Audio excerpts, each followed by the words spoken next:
Me siento muy gratificado de estar aquí en esta institución de la ORT, que ha sido mi casa por muchísimos años.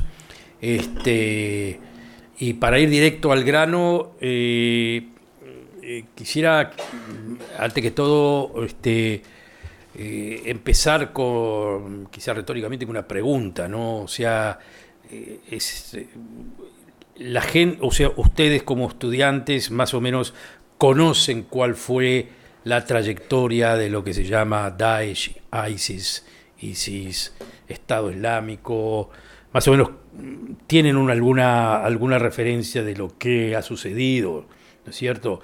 Pero entonces yo, bueno, si hay alguien que no, hágamelo saber, no hay problema, no tienen por qué, simplemente para no hablar sobre cosas que caen, digo, fuera de todo, digo, como venido de otro planeta.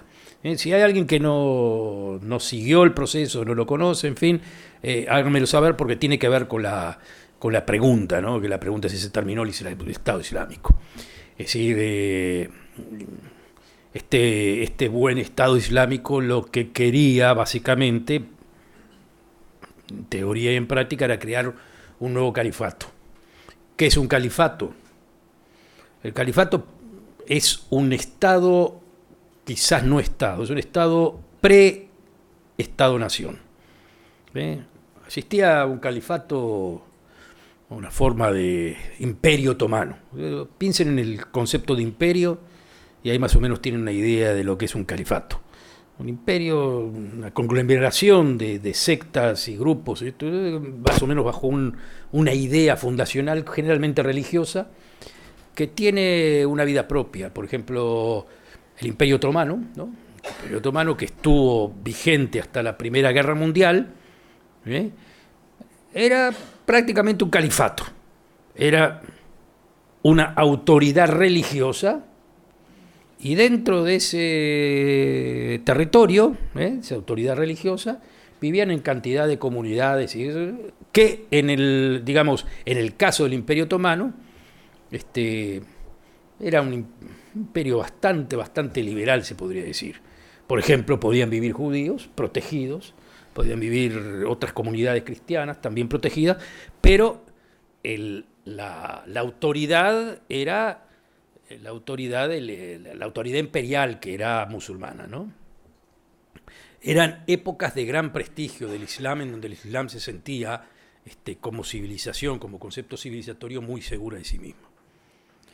Eso empezó a caer un poco antes, pero en ese momento cayó después de la Primera Guerra Mundial. Y los brillantes británicos tuvieron una gran idea, ¿no? Que era introducir el nacionalismo y destruir el imperio. Pensaban que el nacionalismo era muy avanzado y que les servía a ellos y también les podía servir a los estados, los no estados árabes. No había todavía. Entonces ahí comenzaron franceses y británicos a dividir el Medio Oriente luego de la caída del Imperio Otomano. Hicieron fronteras, crearon estados. A ver, Argentina fue inventada, ¿no? Uruguay también, ¿no? Se crean estados. A veces coincide bien, a veces coincide mal, a veces son estados, a ver, algún estado, pueden vivir en un estado pueblos, naciones diferentes. Existe el concepto de estado polinacional. Y existe también el Estado-Nación. Nosotros acá en Uruguay, ¿qué somos prácticamente? Un Estado-Nación. Es decir, país de inmigrantes que se fueron amaldando, más o menos. Si yo los veo a todos ustedes, más o menos tienen las mismas características.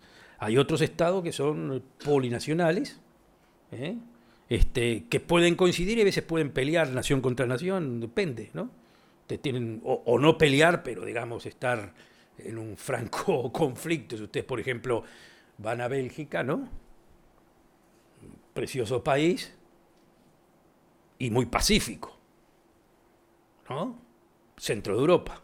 Sin embargo, en Bélgica viven flamencos y valonin, que si les digo de que se odian, me quedo corto.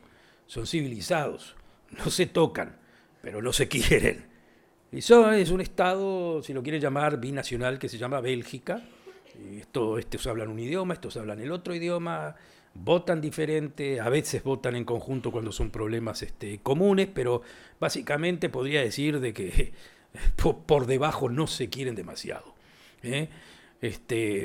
Ustedes también tienen España, ¿no? ¿Para qué llamarlo demasiado? ¿Para qué ir demasiado? España lo tienen ahí, ¿no? A nivel personal, catalanes, españoles se llevan bien y eso, pero cuando llega el asunto político, ¿cuál es la diferencia? No hay ninguna diferencia entre uno y otro, pero los catalanes creen que que son una nación aparte, que son nación. Vamos a ponerlo así.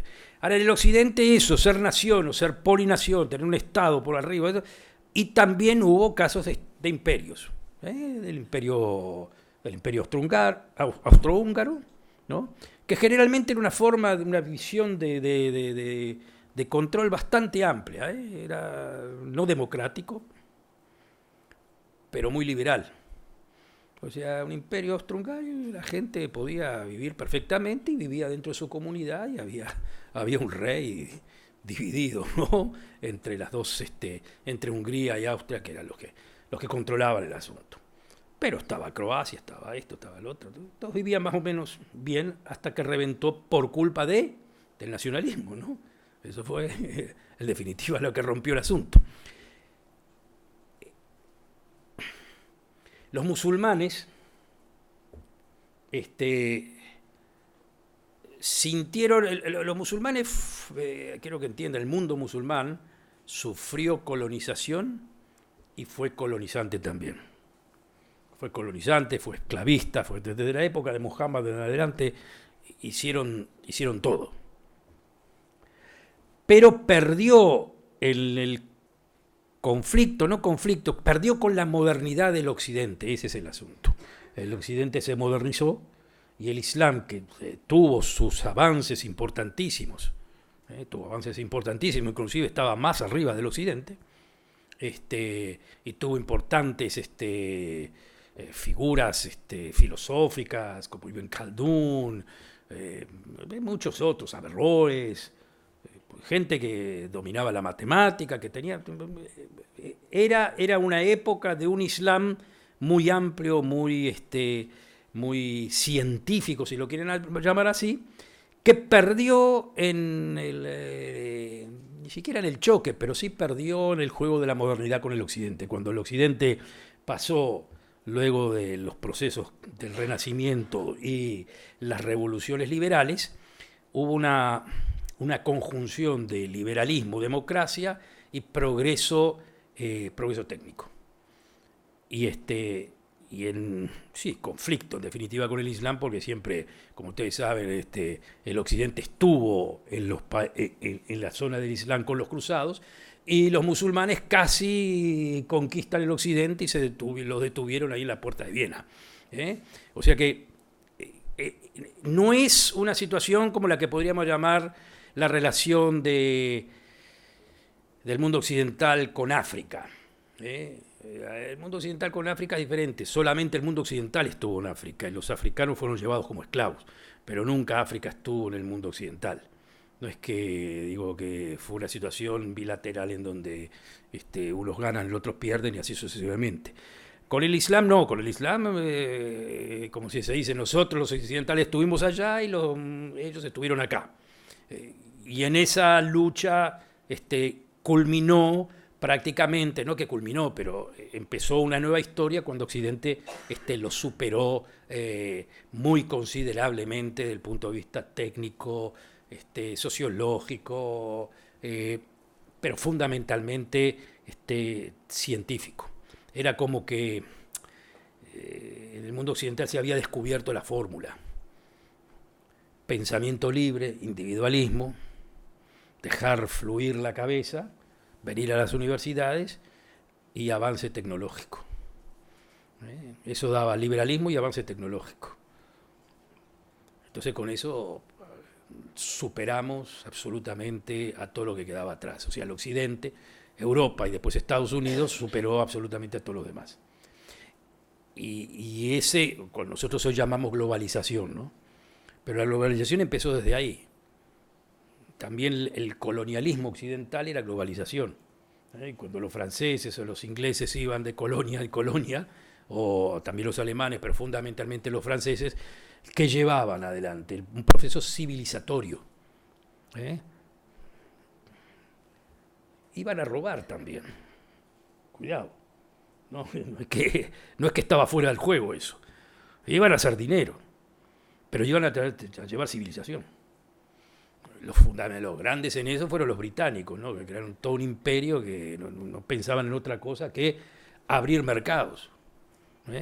Conquistaban, abrían mercados, la compañía de India sí, iba atrás, y hacían plata.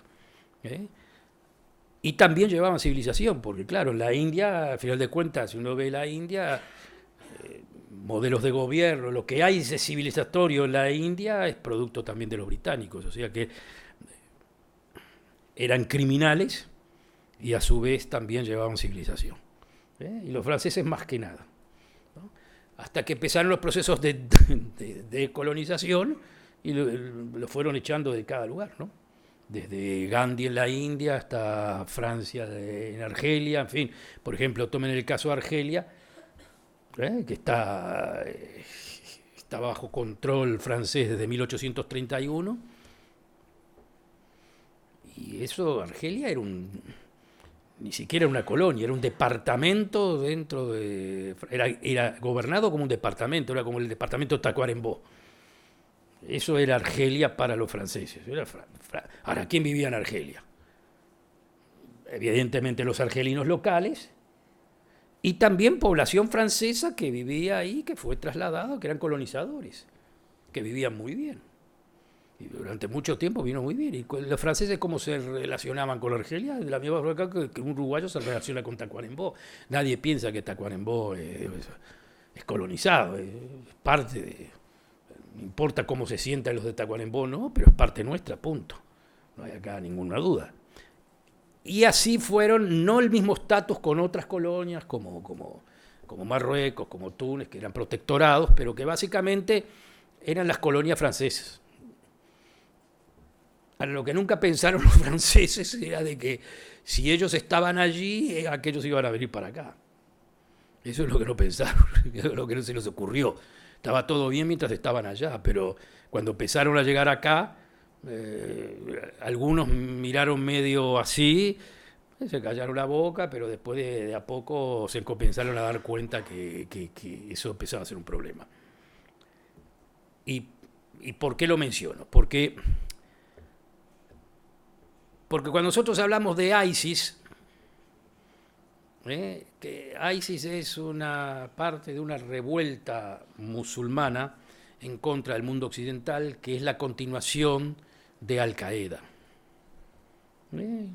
La diferencia entre ISIS y Al-Qaeda es que Al-Qaeda era un grupo de jóvenes musulmanes, en su marco guiado por Bin Laden, que habían tenido su bautismo de fuego prácticamente en Afganistán. Habían tenido su bautismo de fuego en Afganistán. Afganistán, ¿contra quién? O sea, ¿qué fue el asunto? Afganistán en esos momentos estaba controlado por la Unión Soviética. Y hubo una rebelión contra la Unión Soviética. La Unión Soviética era país comunista, pero moderno, y pensaba que los afganos iban a ser comunistas como ellos, así siempre lo creen. O sea, la revolución bolchevique, en definitiva, que era una revolución mundial, tenía que ser mundial, estaba convencida que donde vengan con sus ideas, sea África, Asia, Latinoamérica, lo que sea, todos iban a entrar en esa variante. Y bueno, utilizaron la fuerza, hicieron lo que hicieron, en un momento se rebelaron los afganos con la ayuda de los Estados Unidos y con la ayuda de Occidente. Contra la Unión Soviética, y Occidente muy campante salió victorioso porque, digamos, utilizamos a los mujahidín eran los luchadores islámicos, contra la Unión Soviética como digamos, la Unión Soviética era el mal absoluto para el Occidente. Se apoyó a los mujahidín, crearon un mito de combate y nunca pensaron que los mujahidín podían ser contra Occidente también, no se les ocurrió. Estaban ahí, los mujahidín ganaron con las armas americanas. Y ese es el principio de Al Qaeda, que en un principio fue contra ellos, contra la Unión Soviética, y después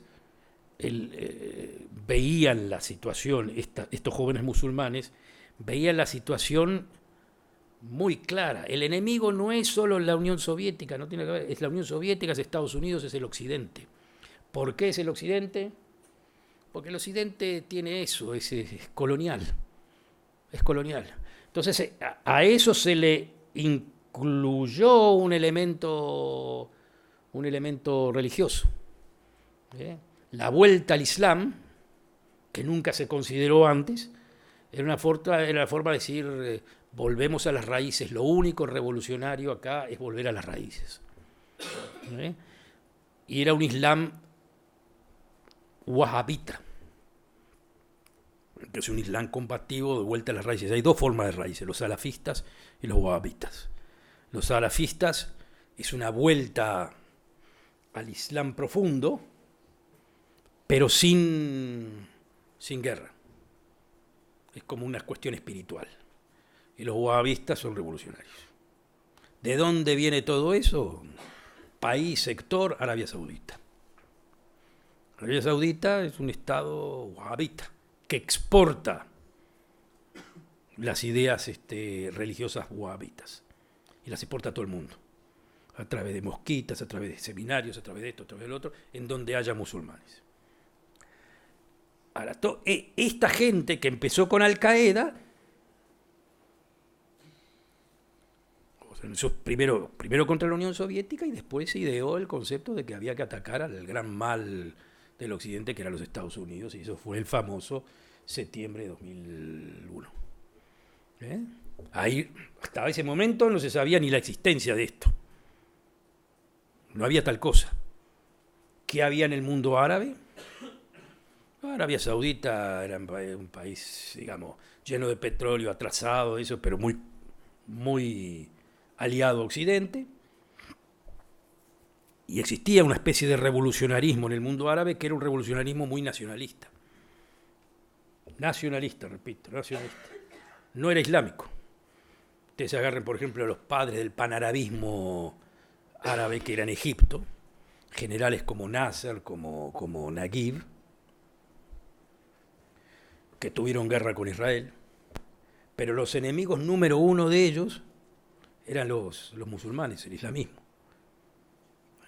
A los fundadores de un sector islámico muy importante, que eso es muy conocido por todos, los hermanos musulmanes, dos fundadores, uno de ellos es Hubt, y el otro el Basan, fueron ejecutados, o sea, fueron llevados a la horca, punto. Los nacionalistas egipcios que querían un pan-arabismo y eran como los fundadores conceptuales del tercer mundo, no querían un céntimo de religión ahí porque sabían que el Islam es un problema.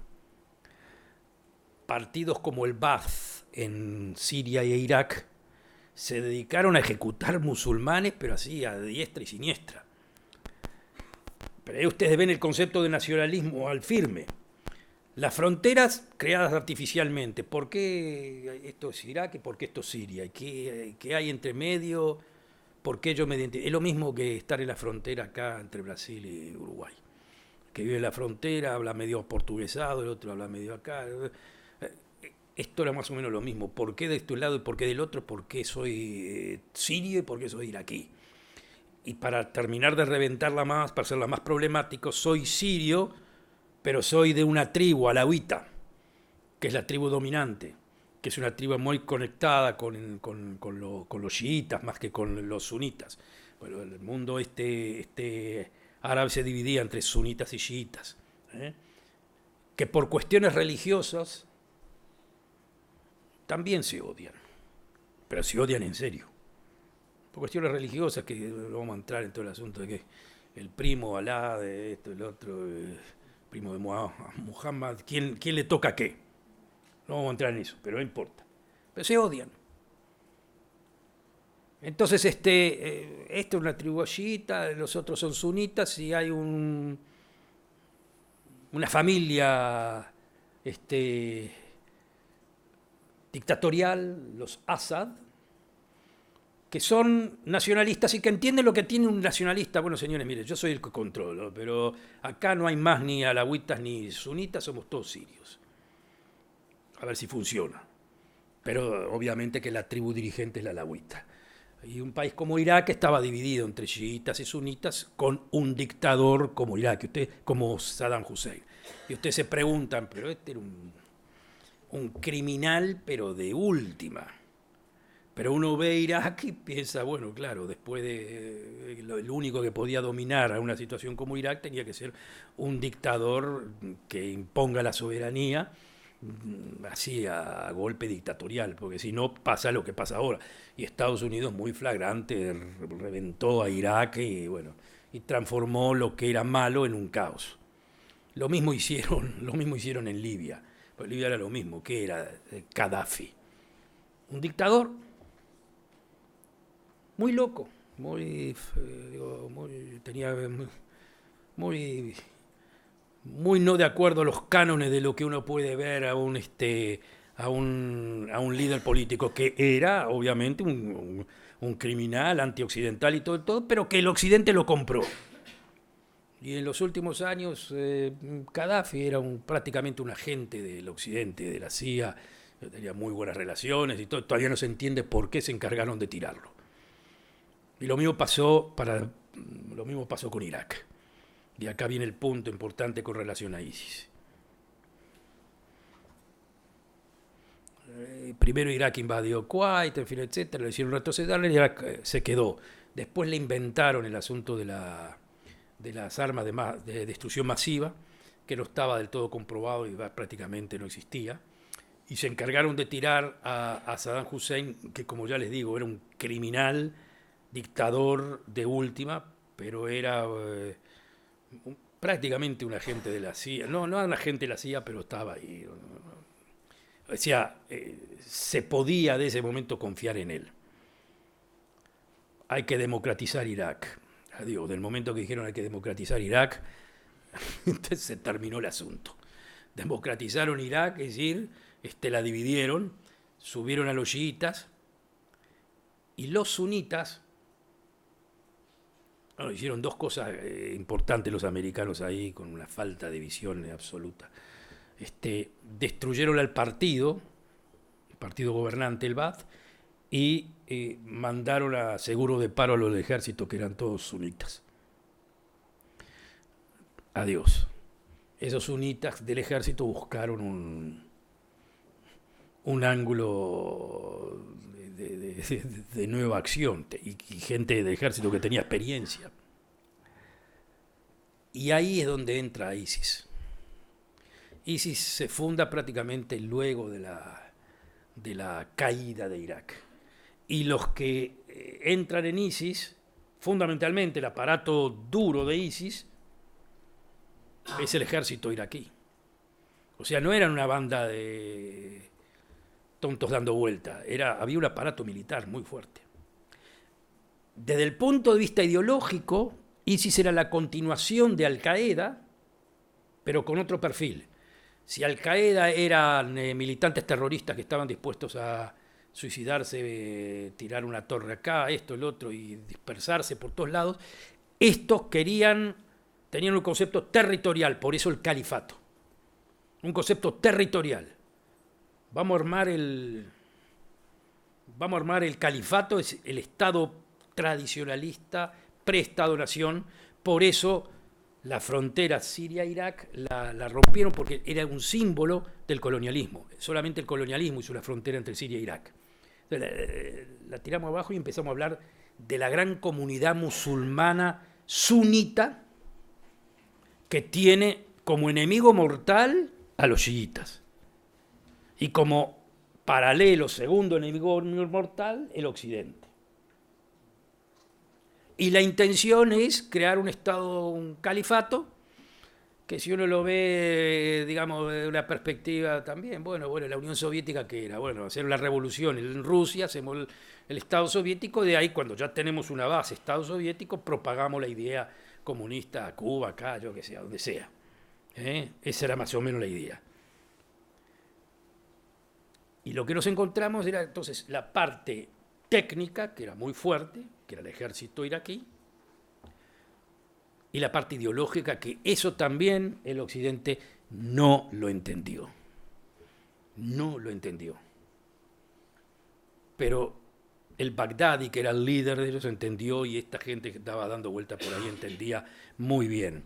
Se necesitaba crear un mito constitucional rebelde, duro y asesino, porque eso atrae y eso crea miedo. ¿Hay algo nuevo en eso? No demasiado, ¿no? Lo inventaron, pero los que tuvieron gran preponderancia en todo eso fueron los revolucionarios franceses de la Revolución Francesa. ¿Para qué estaba la guillotina? ¿Qué era este buen señor Robespierre? ¿No? El terror, el imperio del terror, para dar miedo y para congregar.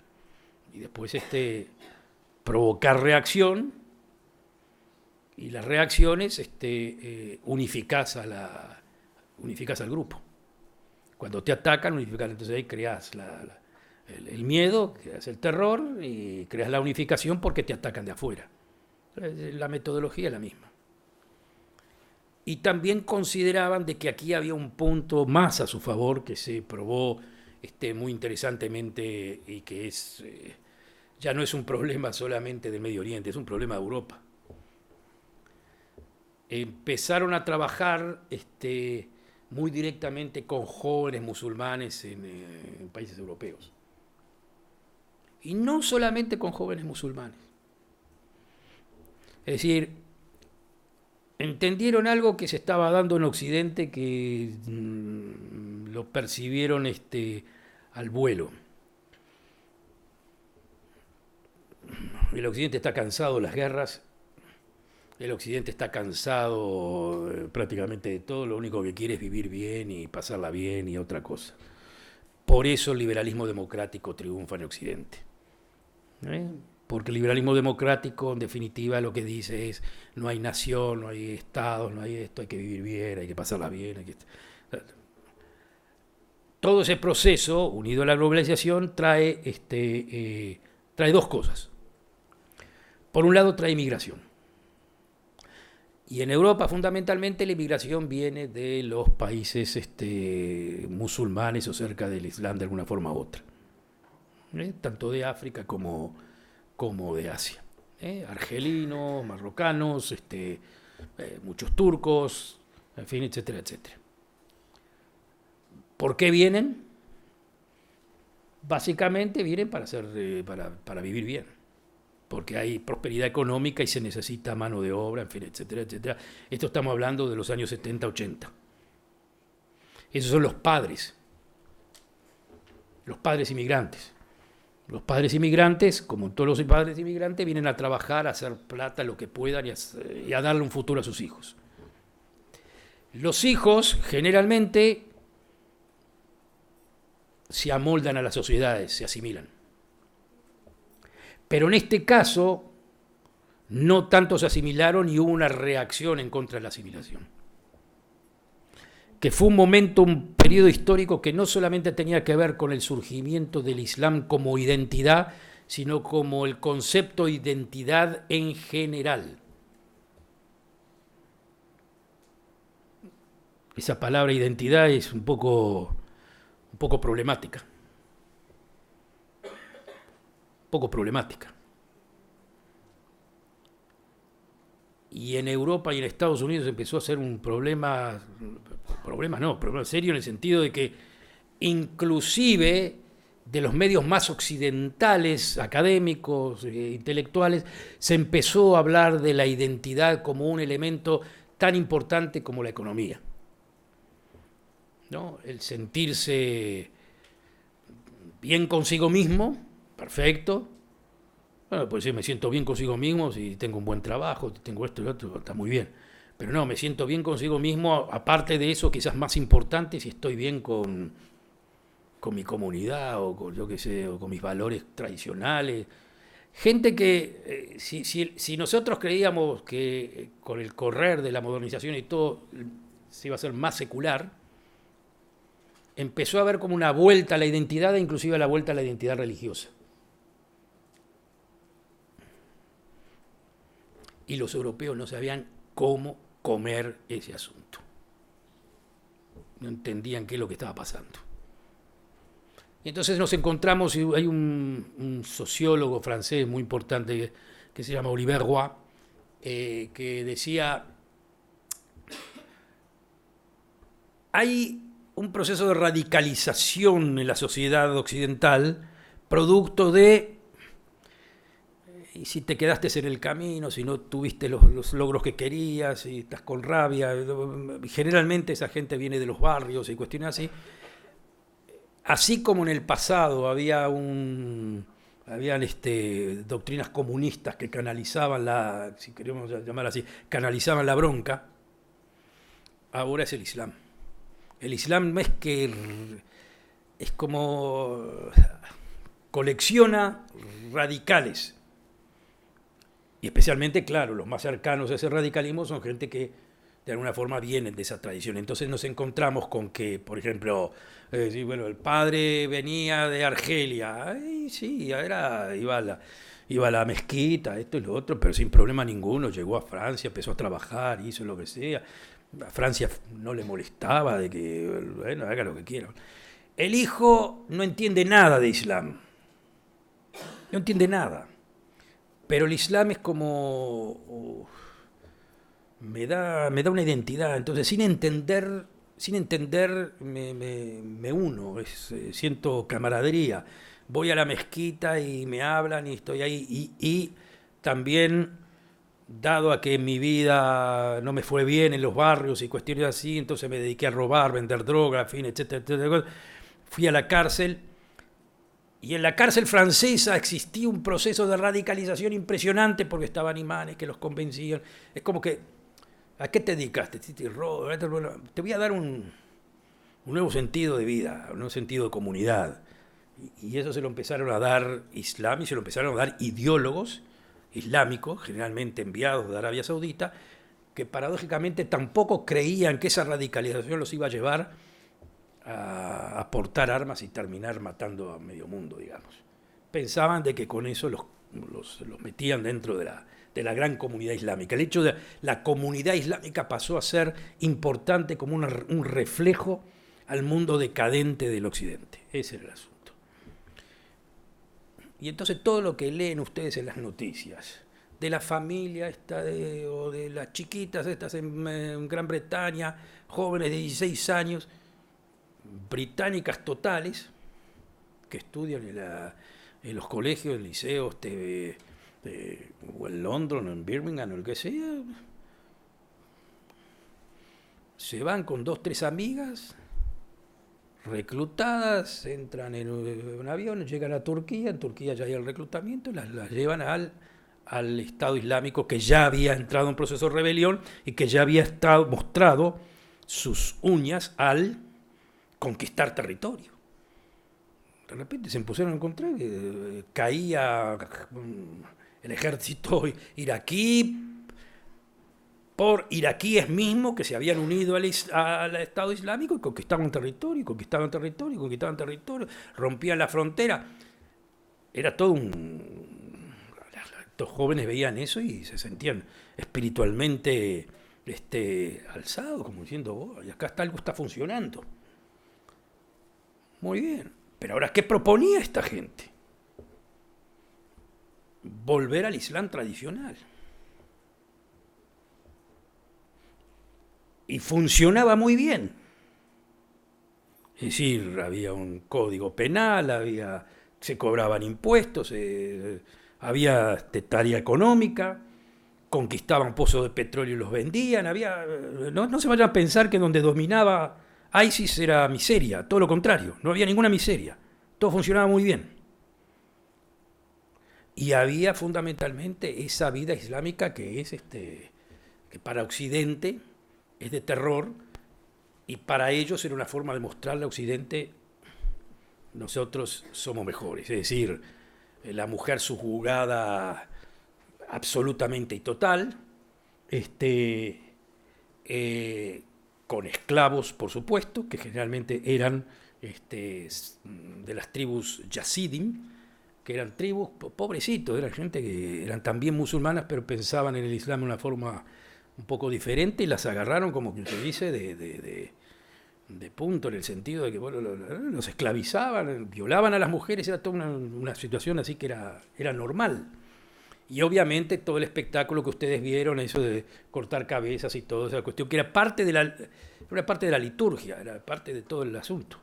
Eso uno decía, me da un asco terrible, pero atraía a muchísima gente. Y muchísimos jóvenes se sentían atraídos por ese como que se dice, ese insulto al occidente, que veía eso con pavor, con miedo, con una forma de decirles: mire, ustedes tiran bombas, nosotros cortamos cabezas, y acá así funciona. Y más el occidente se agarraba a la cabeza de ver cómo chicas, fundamentalmente chicas occidentales, se iban a vivir ahí, querían ser, que las casen así, al forma, digamos, casual con este luchador de ISIS. La cuestión era como una especie de orgullo. Me casaron con un luchador, un héroe, esto y lo otro. Entonces pasaban a ser, que son las mismas chicas que hoy en día ya tienen hijos y están en prácticamente campos de concentración, que quieren volver a, pues son alemanas, son inglesas, son francesas, arrepentidas o no arrepentidas, quieren volver. Y los estados occidentales no saben ni lo que hacer con eso. Pero lo primero que hacen es no dejarlas entrar.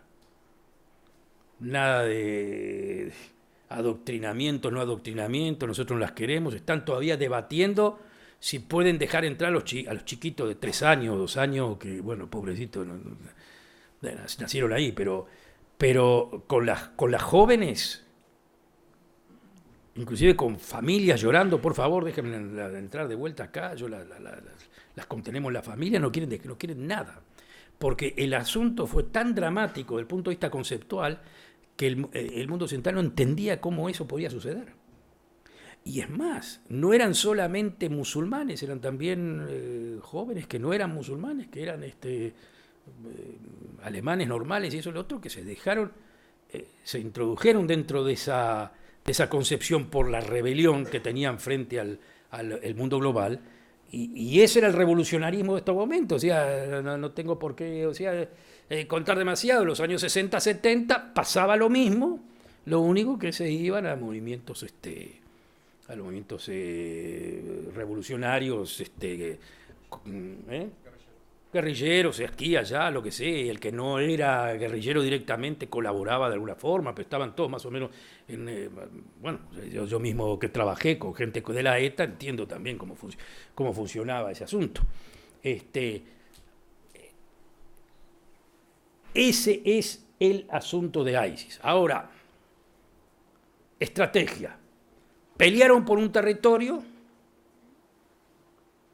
y obviamente cuando Estados Unidos y parte del mundo occidental decidieron de que ahí estaba el blanco, lo liquidaron.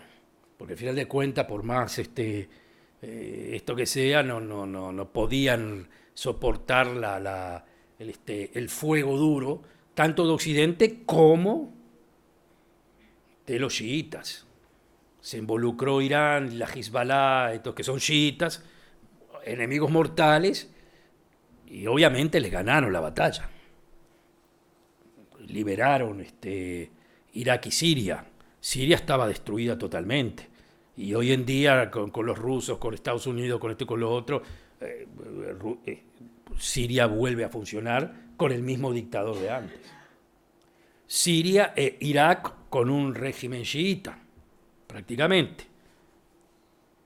Y obviamente bajo el tutelaje de todos los demás, que puede ser Estados Unidos como puede ser, en este caso, Irán, que tiene sus bases en el territorio y son totalmente anti-ISIS.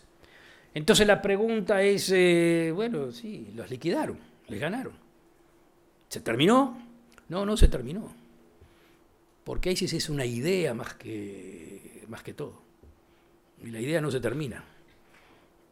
Entonces el Bagdadi sigue funcionando con grupos foquistas en varios lugares, entre ellos en el Sinaí, muy cerca de Israel, en donde se dedica a matar a gente del ejército egipcio. Y fundamentalmente levantando células en Europa.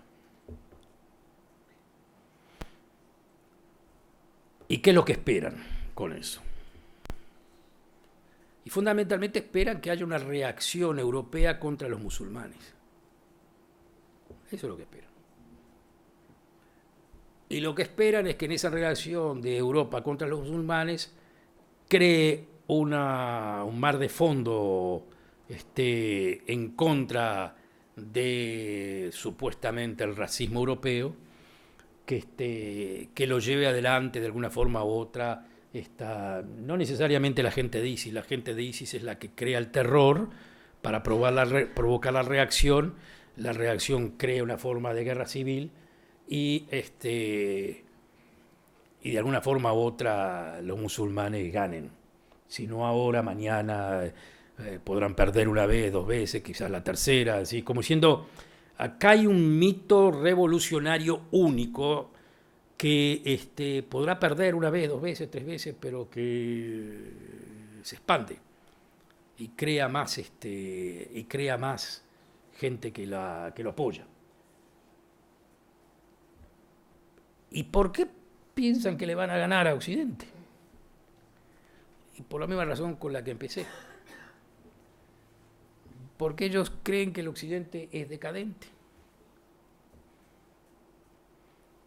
Porque ellos creen que Occidente, esa situación le va a crear una guerra civil al Occidente no solamente entre musulmanes y digamos, y los populistas nacionalistas, sino que también de alguna forma u otra la izquierda liberal en Europa se va a unir a los musulmanes en la protección de inmigrantes y no inmigrantes. Ahora cuando se habla todo el problema de la inmigración en Europa, la inmigración en Europa tiene un solo, y cuando lo digo siempre se enojan conmigo, pero tiene una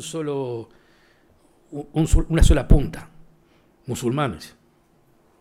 No es que están contra la inmigración en Europa, están contra la inmigración de musulmanes.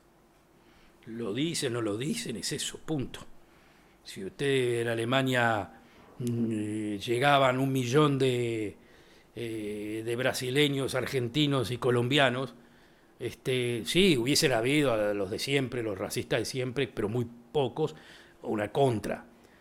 Pero en 1 año, 2 años, todo Alemania estaba bailando samba, no era ese el problema. El problema es que los inmigrantes venían de países islámicos, venían de Siria, venían de Irak, y a eso Europa le teme. Y es por eso que ustedes tienen el surgimiento del populismo. ¿Cuál es el populismo? El populismo tiene una sola beta, identidad. Perdón, hay economía también. Pero no le crean. No le crean. No es la economía.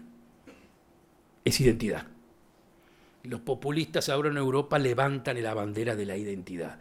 Algo que los europeos tiraron por la borda, los liberales europeos, porque hablaron de la Nueva Europa, y cuando los liberales europeos oyen la palabra identidad, y especialmente identidad nacional, tiemblan, por razones obvias.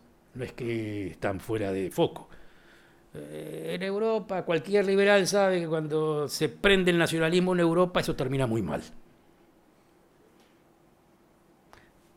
Y ahora hay, claro, los liberales europeos se agarran de la cabeza porque está surgiendo el nacionalismo.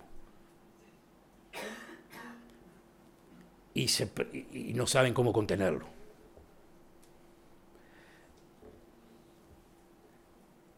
Y no va a haber cómo contenerlo, me parece a mí. Me parece que las divisiones ahí en Europa son divisiones que no van a ser, no van a ser, no va a haber un bridge. Estamos en una política de confrontación, que era exactamente lo que quiere la gente del ISIS, pero lo que me parece, y esto es especulativamente lo digo, esto es pura especulación, que lo que no creen es que muy probable ganen los populistas. Y no, si la confrontación va a ser ganada por los populistas, no en el sentido que se crea de que va a haber un fascismo, perdón, no es eso. Es que los centros se van a volcar más a la derecha, hay como una especie de derechización. Esa especie de derechización es una derechización más nacionalista, es como diciendo, bueno, sin ser fascista, pero Brexit. Digamos. Que estoy en contra de que. ¿Por qué es Brexit? Control. ¿Control de qué? Si los mismos que defienden Brexit son libre mercadistas y quieren una Inglaterra abierta a todo el mundo con productos y todo eso abierto. Lo único que no quiero abierto es que entre gente. O sea, quiero tener control sobre la gente que venga. Está bien, en el caso de Inglaterra es más bien, la verdad que tienen menos problema con los musulmanes en ese sentido, tienen más problema con los de Europa del Este. Pero básicamente es decir, controlo quién entra y cómo. Algo que no es tan fuera de lo común, en Canadá también, el Canadá es muy multicultural, pero también muy controlador de quién entra y quién no entra. O sea, pues los canadienses son así, digamos, si hay muchos pakistanes, bueno, no. Bueno, entonces hay que dejar a algunos de la India, si no, bueno, algunos más de acá. Tienen un control en cuanto a la cuestión cultural y también, muy importante, que eso está muy en boga en Europa, control en cuestiones económicas. ¿Cuánta plata traes? Eso no tiene que ver necesariamente con los refugiados. Pero el refugiado también es un problema, porque el refugiado es otra categoría. El refugiado tenés que dar prueba de que estás siendo perseguido, que tu vida está en peligro, y bueno, eso es otra historia. Pero cuanto a la inmigración económica, ese es el asunto. Definitivamente no quiere más musulmanes. En Europa no quiere más musulmanes, ese es el asunto. Para eso está Hungría, y hasta tal punto que en Hungría no existe inmigración prácticamente.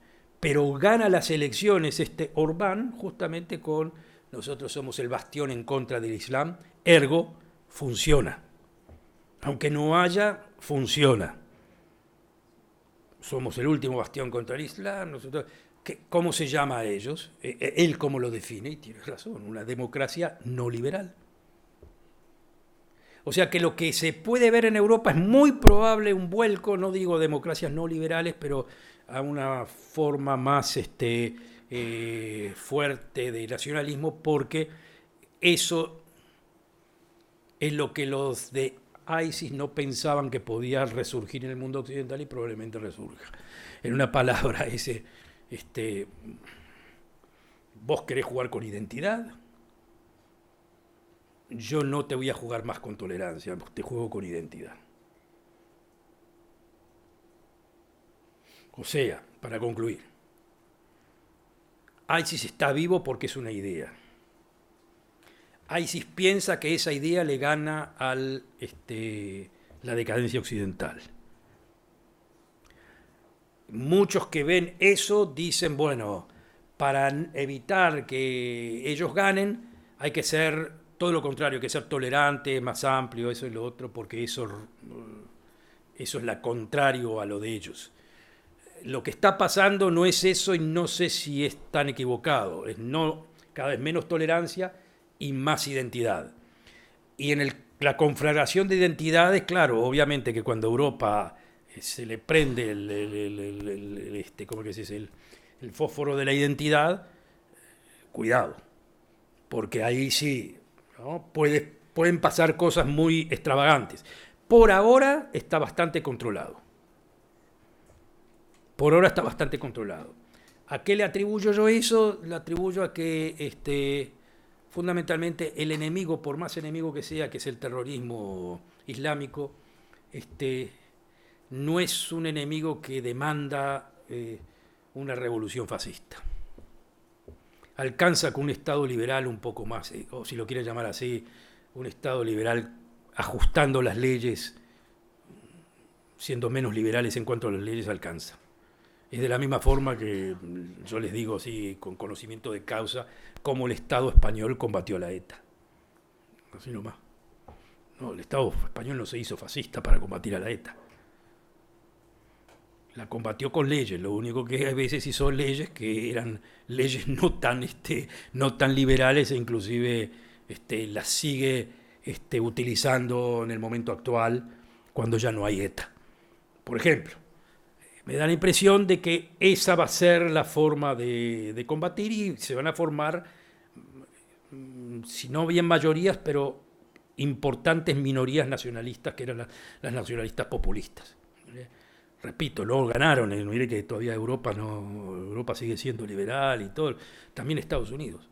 Pero lo que representa Trump y lo que representan todos estos populismos son un vuelco a una forma mística nacionalista, que es como, yo lo llamo un rebalance. Para mí es simplemente un rebalance. Hay otros que dirán, no, mira, esto es el acabose. Yo lo veo como un rebalance y yo creo en ese caso que sí le van a ganar a ISIS, por más que ISIS exista, crea problemas, va a ser terror, no me cabe ninguna duda, pero todo ese terror está... si ellos piensan que con el terror esto, la gente se va a asustar, y eso es cierto, mucha gente se asusta, pero está haciendo surgir la reacción más dura, más fehaciente. Les recomiendo quizás un libro de literatura que es esto, sin necesidad de ISIS. Es el libro del escritor francés Michel Houellebecq, Sumisión. Ahí les explica, con un relato muy de literatura, les explica cómo está la situación, sin llegar a terror ni nada. Pero él crea un trama literario en donde, de alguna forma u otra, es una trama política, en donde se crea un partido musulmán en Francia, moderado, sumamente moderado, que llega al balotage junto con la extrema derecha. Y entonces, como diciendo, y acá ven a la izquierda de Francia, en vez de votar a la extrema derecha, que es el enemigo número uno, son capaces de votar al Partido Islámico, que es muy moderado, muy bueno, muy así, ¿no? Y de repente ganan los musulmanes y se empieza a islamizar la sociedad francesa. Es decir, es una novela, no tiene por qué probarme que eso es cierto. Yo lo considero una exageración, pero como novela da a entender cómo algunos piensan que puede ser el desarrollo. ¿Y cuál es su solución? Que no la escribe la novela, pero sí lo dicen en múltiples, ¿cómo es que se dice? Múltiples intervenciones en la radio, en la televisión y todo. Lo que él dice es vuelta al catolicismo, nacional catolicismo. Francia tiene que volver a ser nacional católica. ¿Qué quiere decir? Identidad. En una palabra, lo que el tipo está diciendo, a mí me acusan de islamofóbico, pero yo no soy. Para mí el Islam hace lo correcto, pero eso que hace el Islam es lo que tenemos que hacer nosotros. ¿Por qué? Porque yo soy hijo de una generación que es la generación del 68, que ha roto todos los moldes, ha creado el liberalismo, el aperturismo, el progresismo, esto y lo otro, y en definitiva la decadencia. Es de los franceses que ve a Francia como un país decadente que tiene que volver a las raíces de siempre, las raíces católicas. Algo desfachatado, pero que muchísima gente lo ve de esa forma. Lo que acaban de escuchar es un mapa de ruta, porque, a ver, esto es el Uruguay, ¿no? Acá somos todos iguales, salimos de acá, vamos a comprar el chivito, nos atiende una persona igual, ¿eh? El Uruguay, laico, ballista, liberal, no tenemos problemas religiosos, étnicos, raciales, nada, todos igualitos. Entonces, uno lo escucha a Alberto y dice, este señor está hablando de Júpiter, ¿no? De Júpiter, ¿de qué me habla? Entonces, acá no hay nada de lo que este señor me está diciendo pasa en este país, no pasa nada.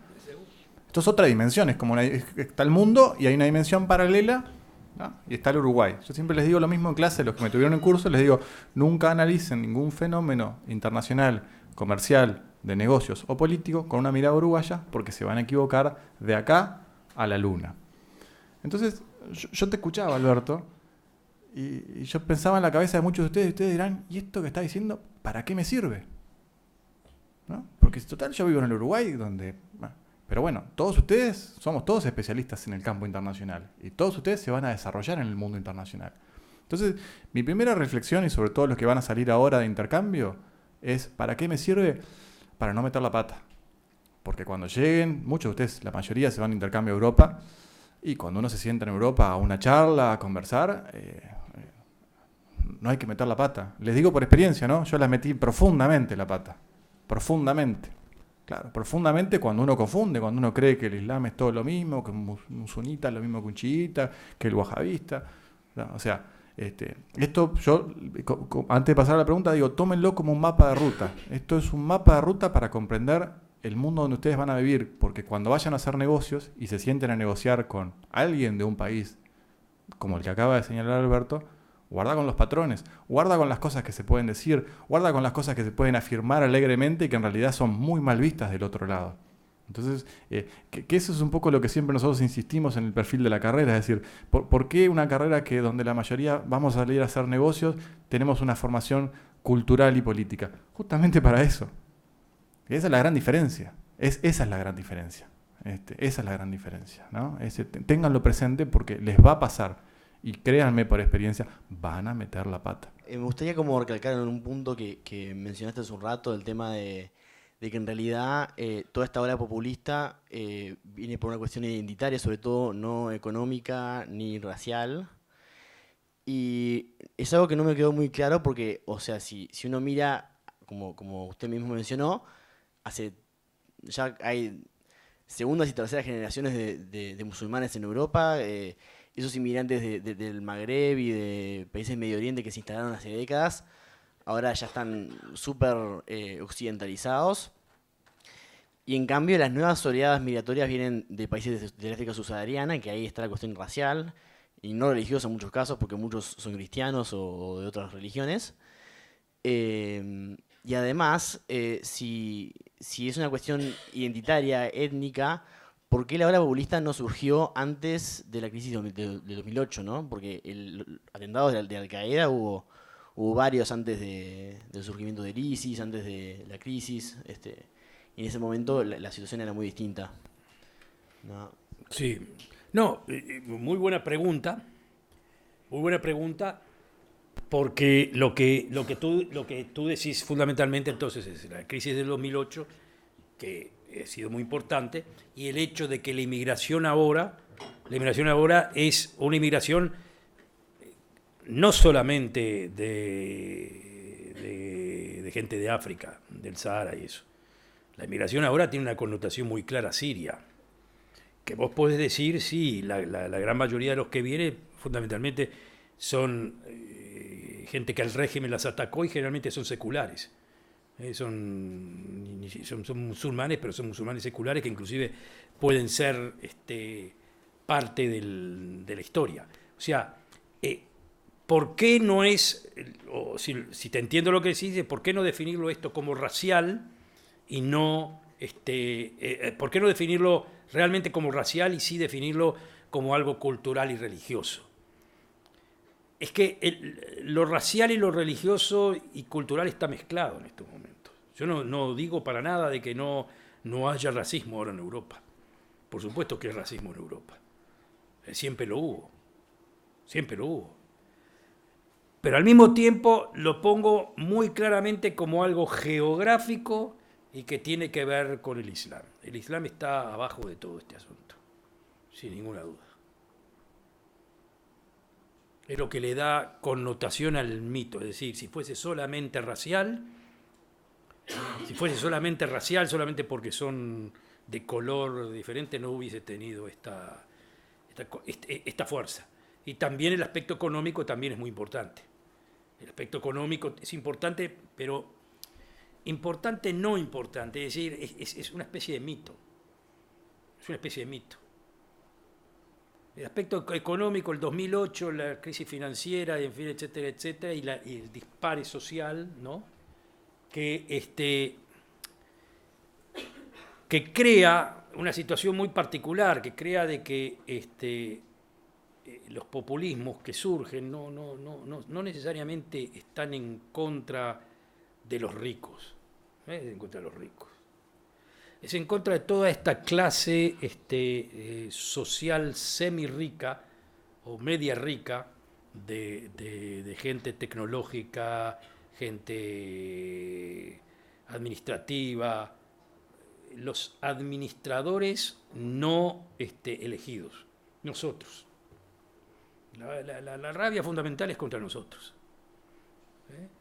Es como una asociación entre nosotros, gente muy liberal, muy abierta a la inmigración, y el desarrollo económico que trae inmigración, y que nosotros, como somos buena gente, le damos a los inmigrantes o queremos que los inmigrantes vivan bien de acuerdo a sus pautas culturales.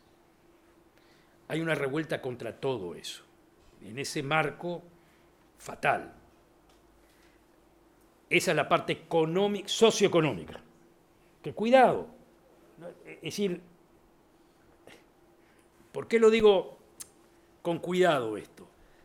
Porque los economistas y la gente que trató de explicar este asunto, como Paul Krugman y otra gente más, trataron de hablarle, pero miren al nivel de idiotez, porque le trataban de hablar a la gente de, por ejemplo, salgan de Europa, la gente de West Virginia, en los Estados Unidos, que era la gente que estaba en la industria del carbón. Krugman decía, pero ¿por qué me odian a mí? Si yo no tengo nada que ver con eso. Yo no soy el que destruyó la industria del carbón.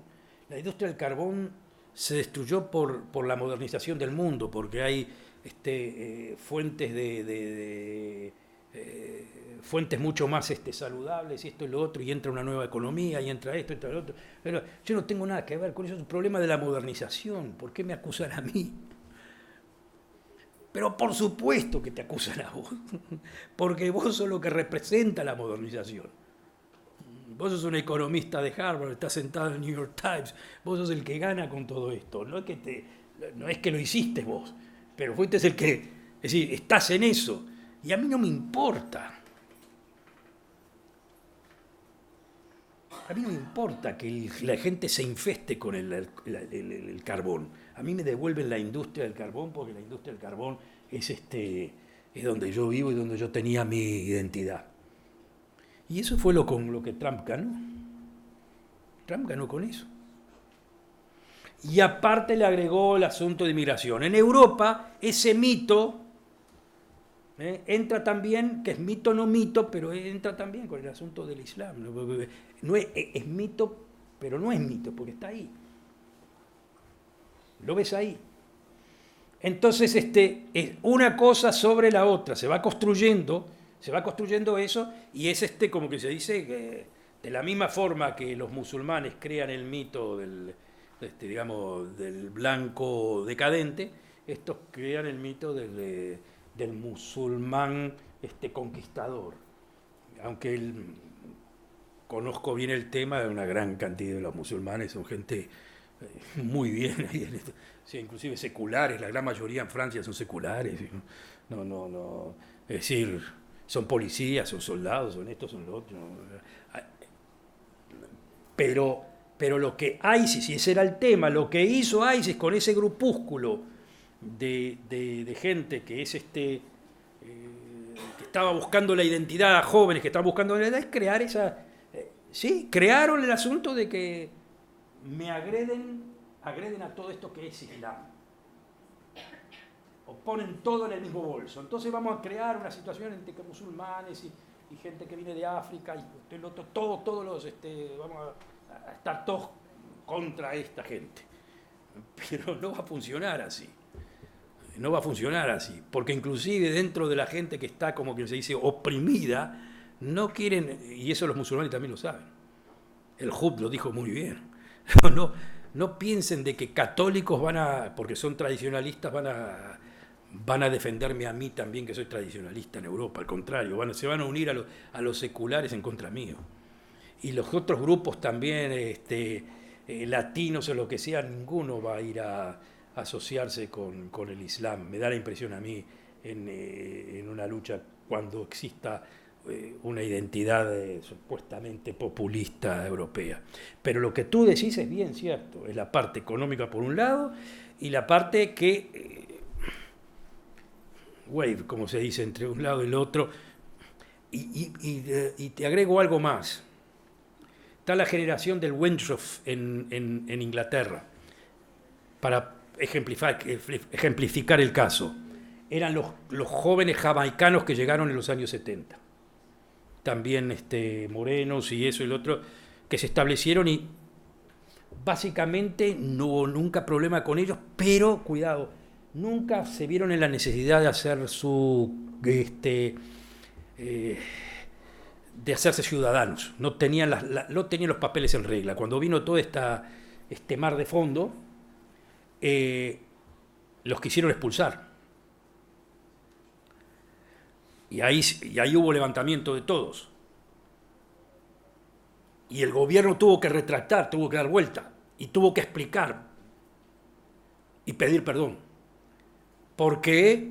Porque justamente los acusaban ahí al gobierno de racistas, porque si los jamaicanos no tienen nada que ver con el Islam, no tienen nada que ver con nada, y ustedes, yo qué sé, no sé si van a Londres o alguna cosa, ven el carnaval jamaicano y todo el mundo loco de la vida, ¿no? Entonces es como diciendo, los acusaban al gobierno, ese es el caso de la Theresa May, de elegir mal al enemigo, porque si elegiste al enemigo como los jamaicanos, que son morenos y eso, te transformás en racista. Mejor elegí a los musulmanes, que eso está claro, con eso no hay problema. Ahí está el debate que afirma el punto ese.